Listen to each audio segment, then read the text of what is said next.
The floors gleamed under the soft light of the grand hall, and Samuel Reed pushed his mop across the polished marble tiles. To most of the wealthy men and women who passed by, just another janitor in a faded uniform, blending into the background like was he the chandeliers or the waiters carrying trays of champagne, quietly invisible. Before we start, welcome to InspireTube, stories that move, motivate, and inspire. Make sure to subscribe so you never miss a life-changing journey. Now, let's dive into today's story. At 52, Samuel was used to being overlooked. His back ached from long shifts, his hands were calloused from years of work, and his modest one-bedroom apartment was far from the luxury he saw every night inside the halls he cleaned. Yet behind his tired eyes lived something extraordinary, something he had buried for decades. Music. When the guests left and the ballroom was silent, Samuel would often hum while sweeping, and sometimes, if he was sure no one was listening, he would sing. His voice carried a warmth, depth, and power that could fill a room. Once upon a time, he had dreamed of stages, of records of applause. But life had its way of closing doors. His father died when Samuel was just 18, and he had abandoned his dreams to work and support his family. Years passed, one job after another, until he found himself here, cleaning up after people who lived the life he once imagined. That night, the gala was in full swing. Glittering gowns swept across the floor, tuxedos sparkled under crystal lights, and laughter echoed from every corner. Samuel stayed at the edges, mop in hand, quietly moving around the periphery. His eyes caught the stage where a string quartet was playing, and for a moment, his chest tightened with longing. He could feel the music in his bones, every note pulling at a place he thought he had silenced long ago. But then he remembered his mop, his paycheck, his reality. He looked down, sighed, and returned to his work. He never imagined that within the next few hours, the world would finally hear the voice he had hidden for so long, and that voice would stop a billionaire in his tracks. As the evening stretched on, Samuel stayed close to the shadows, clearing glasses, wiping tables, and making sure the marble floor kept its shine. His presence blended seamlessly into the background of wealth and power. Nobody paid attention to him except for the children. Near the buffet, two little boys in miniature tuxedos chased each other, their parents too busy networking to notice. They laughed and darted past Samuel, and when one tripped, Samuel gently helped him to his feet. The boy smiled shyly. "Thank you, mister," the child said. Samuel smiled back, his voice warm. "Careful now. You don't want to tear those shiny shoes." The boy giggled and ran off. It was in those moments, small, unnoticed acts, that Samuel found some dignity in his work. Still, as the quartet ended their piece and polite applause filled the hall, his chest tightened again. He couldn't help it. Music had been his first love, his truest calling. He had once dreamt of standing on a stage, his voice soaring above a captivated crowd. But life had shoved him into the background. He whispered under his breath, "Those days are gone." Yet fate had a way of writing its own symphonies. At precisely 9 o'clock, the host of the evening, billionaire Victor Harrington, took the stage. Tall, silver-haired, and commanding, Victor was a man whose very presence commanded attention. His empire stretched across real estate, technology, and philanthropy, and tonight he was hosting this gala for his charitable foundation. Ladies and gentlemen, Victor's deep voice boomed. Thank you for joining us for this special evening. Tonight, we celebrate not just wealth, but the power of giving back. Our foundation has supported hospitals, schools, and countless families. And tonight, with your generosity, we will do even more. Applause roared through the hall. Samuel leaned on his mop, watching from the edge. He admired men like Harrington, people who built empires and then used their fortunes to change lives. Samuel thought of how different his life could have been had circumstances been kinder. Then the evening shifted. As the quartet packed up, a guest leaned toward Victor and whispered something. Victor nodded, then announced, "Before we continue, it seems our scheduled performer is delayed by traffic. While we wait, perhaps we could use a little surprise." The guest chuckled politely. Victor scanned the room as if looking for inspiration. His eyes moved across the crowd, then, oddly, toward the edge of the room, towards Samuel. For a moment, Samuel thought he imagined it. But then Victor Harrington raised his hand and gestured. "You there," he said, his deep voice cutting through the chatter. Samuel froze. 100 faces turned to look at him. The mop in his hand suddenly felt like a spotlight. "Yes, sir," Samuel asked cautiously. Victor's lips curved into a half smile. "You've been humming along while working tonight. I heard it as I passed. Tell me, do you sing?" The room went still. Samuel's face flushed. His throat tightened. He hadn't realized anyone heard him, especially not the billionaire himself. "Well, just a little, sir. Nothing special." Victor chuckled, but his eyes were sharp. "Nothing special. Would you be willing to share with us while we wait?"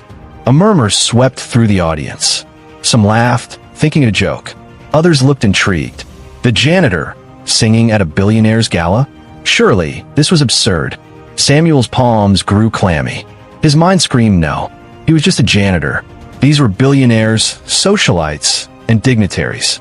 What could they possibly want with his voice? But then something stirred inside him. That old fire, that dream he had buried for decades. Maybe, just maybe, this was his moment. He swallowed hard, set the mop aside, and nodded slowly. "I'll try," he said quietly. The crowd leaned forward, curiosity ignited. And in that instant, Samuel Reed, the janitor, no one noticed, stepped out of the shadows, ready to bear the voice that life had silenced for far too long. A microphone was quickly brought to the stage, though the guests exchanged doubtful glances. Some whispered, others smirked. What could a janitor possibly do here? Samuel's heart pounded as he stepped onto the stage. He felt the eyes of hundreds pierce through him. The tuxedos, the glittering gowns, the billionaire himself, he didn't belong here. But then he remembered the nights spent alone in his apartment, humming melodies to chase away loneliness. He remembered his mother's face when he used to sing for her as a boy, the way her eyes filled with pride. He remembered the choir he once led in high school, the scholarships he couldn't take because duty came first. He closed his eyes, inhaled deeply, and let the music within him rise. When Samuel began to sing, the room transformed. His voice, rich and resonant, soared through the ballroom. It wasn't just sound, it was soul. Every note carried decades of pain, longing, and buried dreams. The chandelier seemed to tremble with his sound, and the crowd, those accustomed to perfection and polish, fell silent. Gasps rippled. Conversations halted mid-sentence. Forks paused midway to mouths. Even the waiters stopped moving. Victor Harrington leaned forward, his sharp blue eyes narrowing, not in suspicion, but in awe. The song Samuel chose was an old standard, one many knew, but few could sing with such raw honesty. His voice cracked slightly on one note, not from lack of skill, but from emotion. And that crack made it all the more powerful. He wasn't a polished pop star or a trained opera singer. He was real. By the second verse, women dabbed their eyes with silk napkins. Men who rarely showed emotion shifted uncomfortably, trying to disguise the lump in their throats. And Samuel? He was no longer a janitor. On that stage, under that light, he was who he was always meant to be. As the final note lingered, the silence that followed was electric. Then applause. Not polite applause. Not the kind reserved for charity galas. It was thunderous, roaring, and unrestrained. People rose from their chairs, clapping, cheering, even whistling. Samuel's chest heaved, his hands trembling. He had given them everything he had, his voice, his heart, his story, without words. Victor Harrington stood, leading the ovation. He didn't clap softly, he clapped with both hands, loud and commanding, until the whole hall seemed to shake. When the applause finally softened, Victor raised his hand. The room obeyed, falling into quiet anticipation. "Ladies and gentlemen," Victor said, his voice deep with emotion, "talent is often hidden in the most unexpected places. What you have just witnessed is not simply a janitor singing. It is a man reminding us all that greatness can exist anywhere, in anyone." He turned to Samuel, his expression unreadable, but his eyes gleaming. "What is your name, sir?" Samuel swallowed hard, the microphone still trembling in his hand. Samuel Reed." Victor nodded. "Well, Samuel Reed, tonight you didn't just clean this floor. You cleaned the dust off our hearts." The crowd erupted again. Cameras flashed. Phones recorded. And in that moment, Samuel's life, quiet, invisible, and overlooked, was about to change forever. The gala carried on, but something had shifted. Conversations buzzed not about investments or deals, but about the janitor. Samuel returned to his corner, gripping his mop again, as though clinging to a lifeline. He could barely process what had just happened. A few guests stopped him along the way. One woman in a diamond necklace pressed his hand with tears in her eyes. "You have a gift," she whispered. Another man, slightly drunk, clapped him on the back. "Forget mopping floors. You belong on stage." Samuel smiled nervously, murmured thanks, and tried to retreat. He had never been comfortable in the spotlight. For him, survival was a matter of staying invisible, doing his job, going home. Tonight had ripped him out of that safe invisibility and thrust him under a blazing light. When the event finally began to wind down, Samuel slipped out toward the service corridor, hoping to escape before anyone else noticed him. But as he pushed his cart toward the storage closet, a voice stopped him. "Mr. Reed." Samuel turned. Standing at the end of the hall was Victor Harrington himself, still in his tuxedo, but without the air of performance he had on stage. This was the man behind the billionaire persona, calm, commanding, and direct. "Yes, sir?" Samuel asked, shifting uncomfortably. Victor approached, his polished shoes echoing on the marble floor. He studied Samuel for a moment, as though trying to read the man beneath the janitor's uniform. "You've been hiding," Victor said. Samuel chuckled weakly. "Not hiding, sir. Just working." Victor shook his head. "No, Mr. Reed. Hiding. I've hosted galas for years. I've heard world-class performers, but none of them sang like you. You weren't just singing notes. You were singing life." Samuel's throat tightened. Compliments from guests were one thing, but hearing this from Victor Harrington, the billionaire whose approval commanded boardrooms and governments, was overwhelming. "I appreciate that, sir," Samuel said softly, "but singing doesn't pay rent. This job does." Victor's lips curved into the faintest smile. "Perhaps that's true today, but what if tomorrow could be different?" Samuel frowned, unsure. "What do you mean?" Victor clasped his hands behind his back. "I run more than companies, Mr. Reed. I fund programs, talent incubators, art schools, scholarships. My foundation looks for hidden brilliance in forgotten places. And tonight I found it." The words landed heavy, like a door creaking open. Samuel's instinct was to back away. He had been disappointed before. Promises of opportunity had slipped through his fingers too many times. Could this man really mean it? "I'm just a janitor," Samuel muttered, almost to himself. Victor stepped closer, his gaze steady. "No, Samuel. You're a singer, a storyteller, a man whose voice can move people. The janitor uniform is what you wear. It is not who you are." For a moment, Samuel couldn't speak. His chest rose and fell with a mix of fear and hope. Victor pulled out a business card, simple but embossed with gold lettering. He extended it.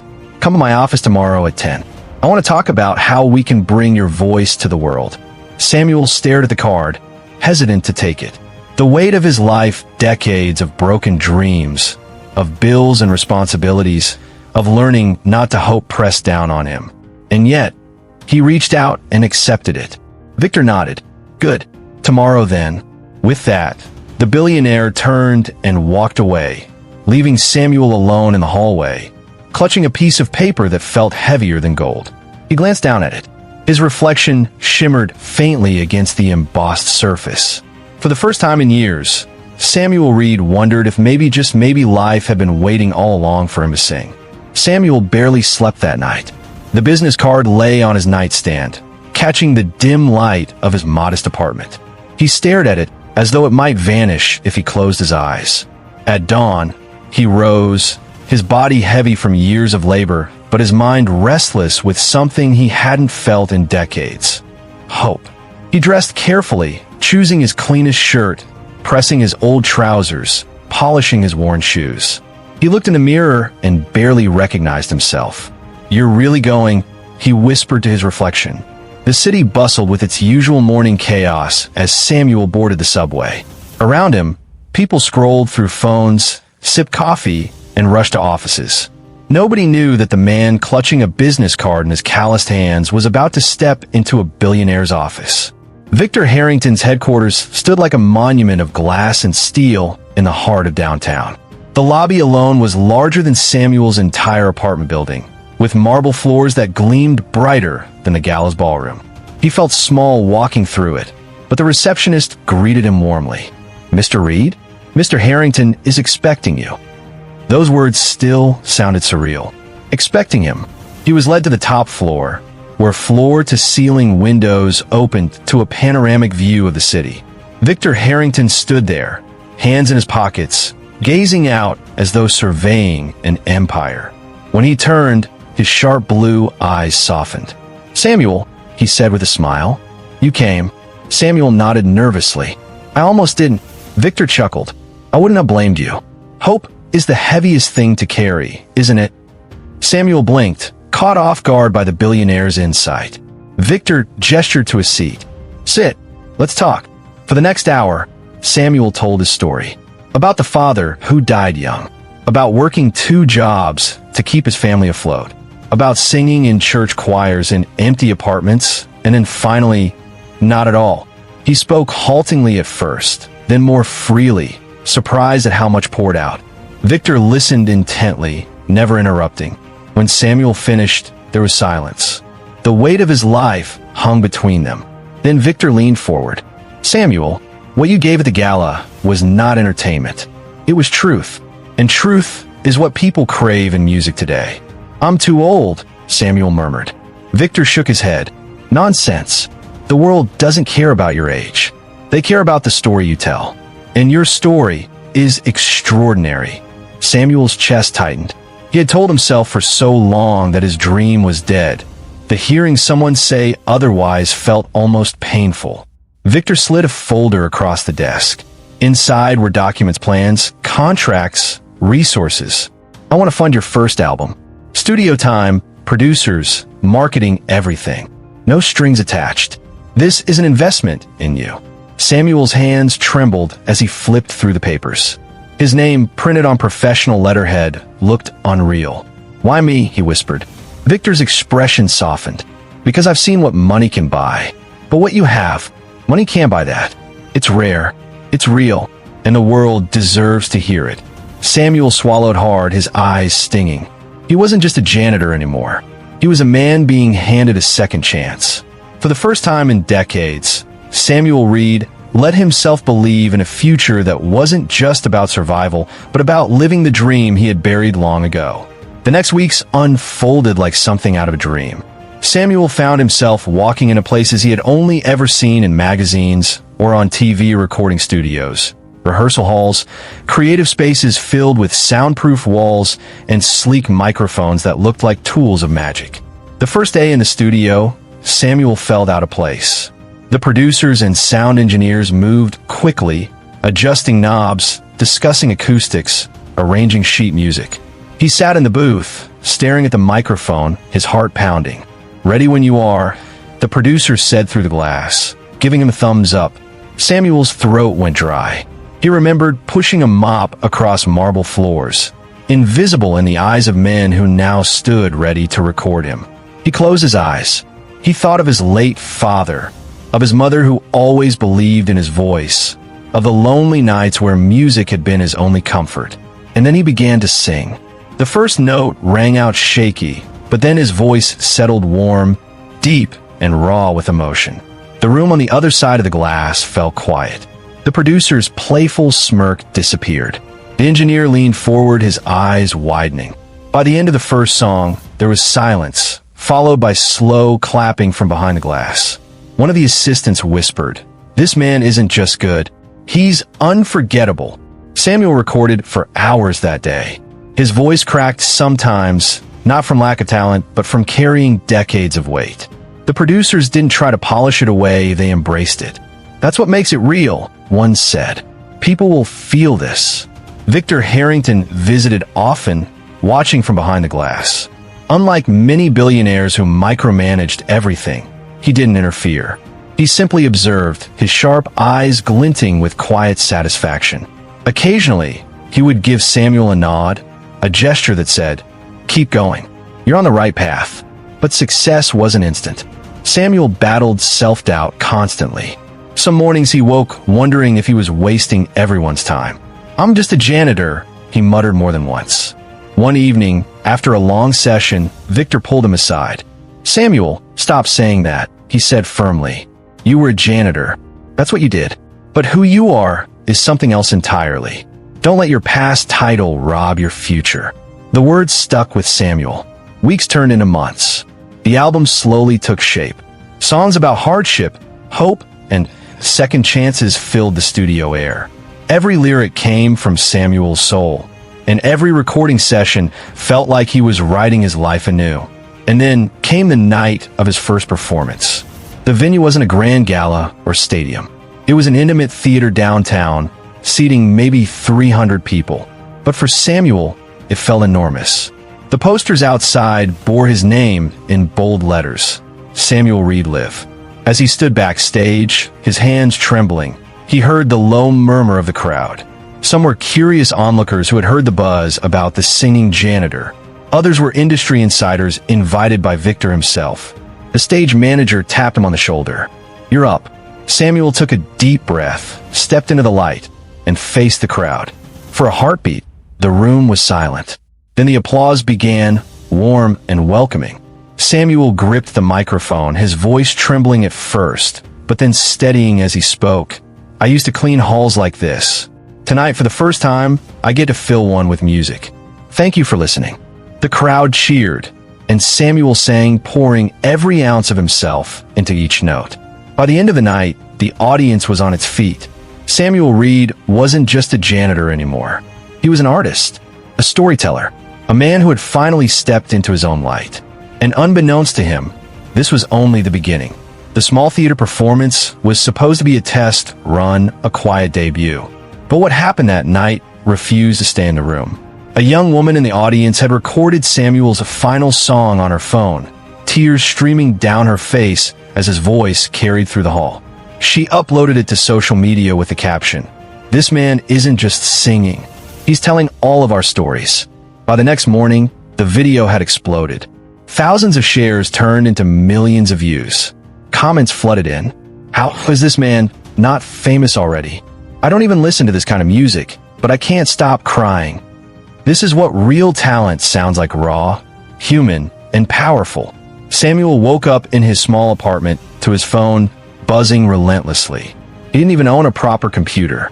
He sat at the edge of his bed, staring at the screen as message after message poured in.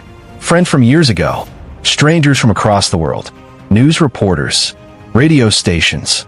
His name was suddenly everywhere. When he arrived at the studio that afternoon, the producers were grinning.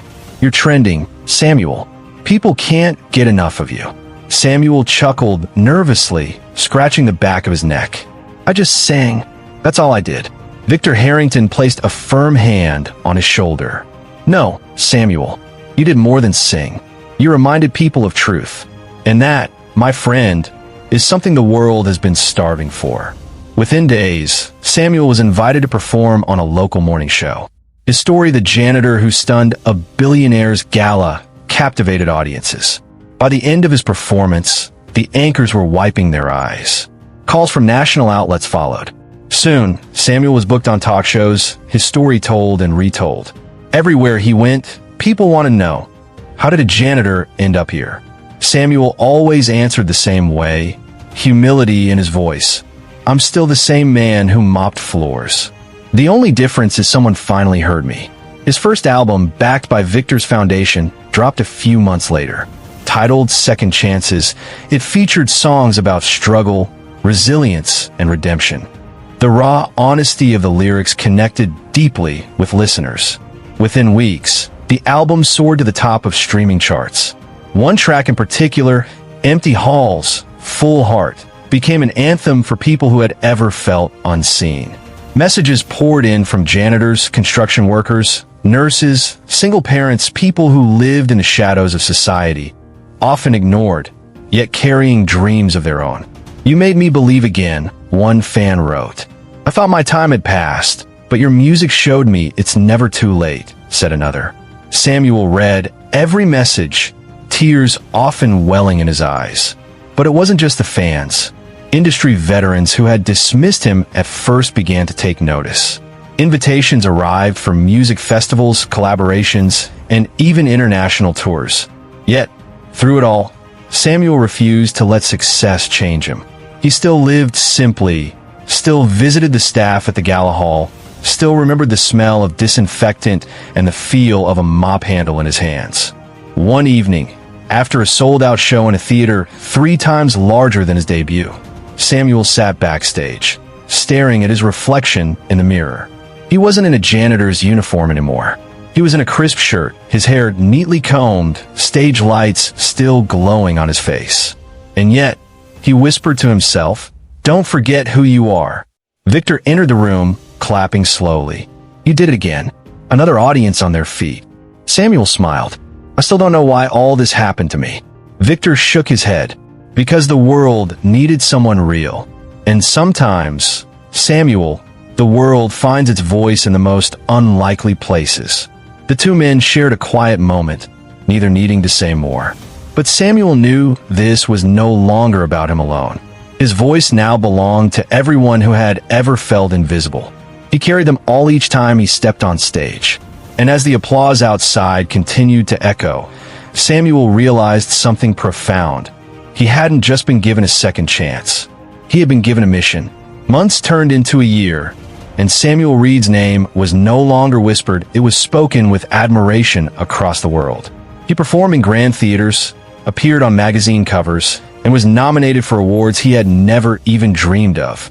But through all the glamour, he remained Samuel the janitor who once hummed quietly while mopping marble floors. One evening, he was invited back to the very Gala Hall where his journey had begun. The chandeliers sparkled, the marble floors gleamed, and the same air of wealth and prestige filled the room. Only this time, Samuel wasn't pushing a mop in the corner. He was headlining the stage. The crowd rose in anticipation as he stepped into the spotlight. Cameras flashed, and a hush fell over the room. Samuel stood there, taking it all on the same walls, the same grandeur, but a different man. He gripped the microphone, his voice steady yet filled with emotion. "A year ago, I stood in this hall unseen. I was the janitor in the background. Tonight, I stand here not because I'm better than anyone, but because someone believed in me when I had stopped believing in myself. To every person who feels invisible, your story isn't over. Your song is waiting to be heard." The hall erupted with applause. People were on their feet before he even began to sing. As his voice filled the room, Samuel wasn't just performing, he was testifying. Each note carried decades of hardship, resilience, and triumph. Every lyric reached beyond the chandeliers and polished marble, out into the hearts of those listening. Victor Harrington watched from the front row, his sharp blue eyes softened with pride. He had built empires of steel and glass, but this was his greatest investment. Not in profit, but in possibility. When the final note faded, the audience erupted into thunderous applause. Some wept, some cheered, some simply stood in awe. Samuel bowed deeply, his heart overflowing. Later that night, alone in his dressing room, he sat quietly, the roar of the crowd still ringing in his ears. He looked down at his hands, the same calloused hands that once scrubbed floors, and whispered, "We made it, Dad. We finally made it." The world now knew Samuel Reed, not as a janitor, but as a voice of hope. A man who proved that no matter how overlooked, no matter how late in life, dreams could still rise from the shadows and shine brighter than ever. And so, Samuel's story became more than his own. It became a reminder to millions. Greatness isn't reserved for the privileged few. Sometimes the most powerful voices come from the quietest corners. Sometimes the janitor becomes the star. If this story moved you, don't forget to like, share, and subscribe to InspireTube, where powerful stories come alive to inspire your journey.